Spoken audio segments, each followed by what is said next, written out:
अयोध्या पहुंचे महाराज दशरथ तीनों रानियों को बुलाते हैं, महारानी कौशल्या, महारानी सुमित्रा, महारानी कैकेयी को।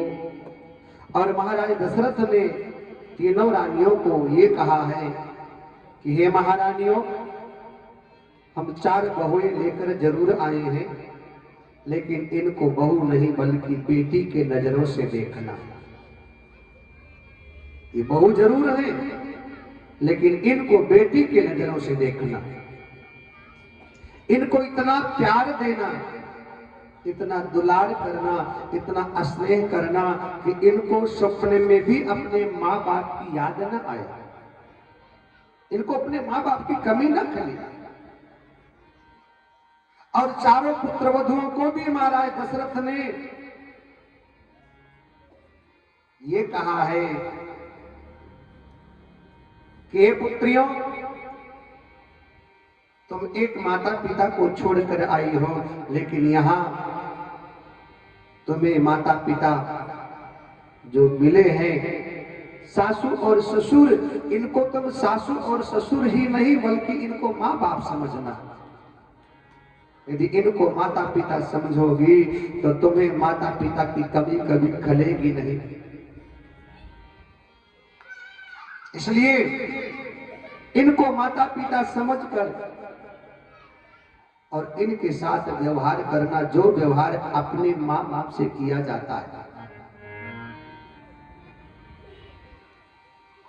ये राम कथा का दर्शन है, ये राम कथा है कि बहू को बेटी की नजरों से देखो, बहू को बेटी की नजरों से देखो। बहू को वो प्यार मिलना चाहिए, वो अधिकार मिलना चाहिए जिसका उसको हक है। और बहू को भी अपने माँ बाप की कमी तब नहीं खलेगी जब अपने सासू ससुर को माँ बाप समझेगी। यदि नजरिया बदल जाए तो घर में जो तकरार है वो मिट जाएगा, समाप्त हो जाएगा। अक्सर में हम देखते हैं कि हमारे माता पिता को जब कष्ट होता है तो एक बेटी होने के नाते कभी कभी हम उसकी जिम्मेदारी अपने भाभी को देते हैं। और हम कहते हैं पहले तो घर में सब ठीक था, लेकिन जब से भाभी आई है ना, तब से हमारे माँ बाप के लिए बड़ा मुश्किल हो गया है। पहले ठीक था। ये बेटी का नजरिया अपने माता पिता के लिए सही है, लेकिन उसी बेटी से पूछे कि जब से तुम ससुराल में आई हो तब से तुम्हारी सासू और ससुर की हालात क्या है। जो हालात तुम्हारे भाभी के आने से तुम्हारे माता पिता की हो रही है, वही हालात तुम्हारे आने से तुम्हारे सासू ससुर की भी तो हो रही। बेटी बनकर के हमें लगता है कि हमारे माँ बाप के साथ उचित व्यवहार नहीं हो रहा है, लेकिन बहू बनकर के जब हम अनुचित व्यवहार सासू ससुर के साथ करते हैं तब हमको लगता है कि भाभी की कमी है। लेकिन हम भी तो किसी की भाभी बनकर आए हैं और हम भी तो किसी के माँ बाप के साथ अनुचित व्यवहार कर रहे हैं। इसलिए हर जगह खुद को स्थापित करके देखो, जो व्यवहार तुमको अच्छा न लगे वो व्यवहार किसी के साथ मत करना। ये राम कथा का दर्शन है। तो बहू को किसी भी प्रकार का भी ताने नहीं मारना चाहिए। खैर समय अब तो बदल गया है, पहले जमाने में बहुओं की बड़ी दुर्दशा होती थी। ये लेकर आए हो, वो लेकर नहीं आई हो, ये नहीं दिया, वो नहीं दिया, ये नहीं किया, वो नहीं किया। शादी ब्याह में बाप अपने पूरी संपत्ति को दांव पर लगा दिया करता है एक बेटी को अपने घर से इज्जत के साथ विदा करने के चक्कर में। मेहमान की देखभाल में समधी दामाद की खातिर बाप अपना घर मकान जमीन जायदाद सब गिरवी रख दिया करता है। लेकिन फिर भी कभी कभी बहू को ससुराल में आकर ताने सुनने पड़ते। राम कथा का दर्शन है कि नहीं? जिस बाप ने बेटी पैदा किया कोई अपराध नहीं किया। जिस बाप ने अपनी बेटी तुम्हें दे दिया है उसका तुम एहसान मानो। बाप ने जब तुम्हें अपनी बेटी सौंप दिया तो सबसे बड़ा धन तो साहब एक बाप की बेटी होती है। बाप की इज्जत उसकी बेटी होती है। जिस बाप ने अपनी इज्जत तुम्हें दे दिया और क्या चाहिए तुमको? इससे बड़ा तुम्हें क्या चाहिए?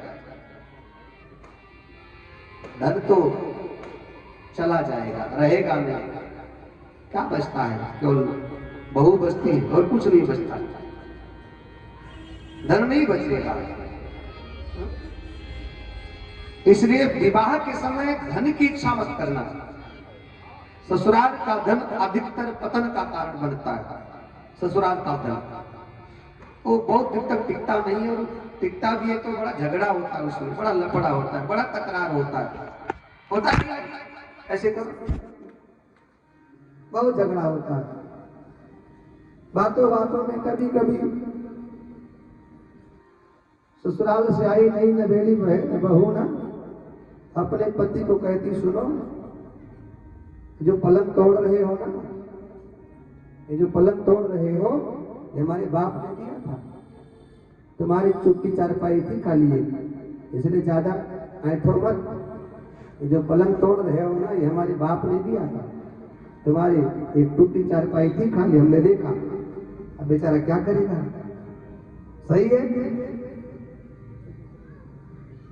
कभी कभी बहू कहती, सुनो ये जो फटाफट दरवाजा खोलकर ठंडा पानी गटकते हो ना फ्रिज से निकाल करके, वो घड़ा था तुम्हारे, उस पे भी काई लगा हुआ था।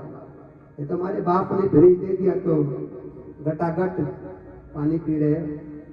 सही है, बेचारा क्या करे, क्योंकि दहेज में लेके आया। यही तक बहू नहीं रुकती है। ये जो कूलर का हवा खा रहे हो ना, मर जाते गर्मी में। 7 पीढ़ी तुम्हारी घुट करके गर्मी में मर गई। ये जो ठंडी ठंडी ऐसी कूलर है, तब बेचारा सोचता इससे अच्छा नहीं वो मिलता तो ठीक था। ताने तो नहीं मिलते।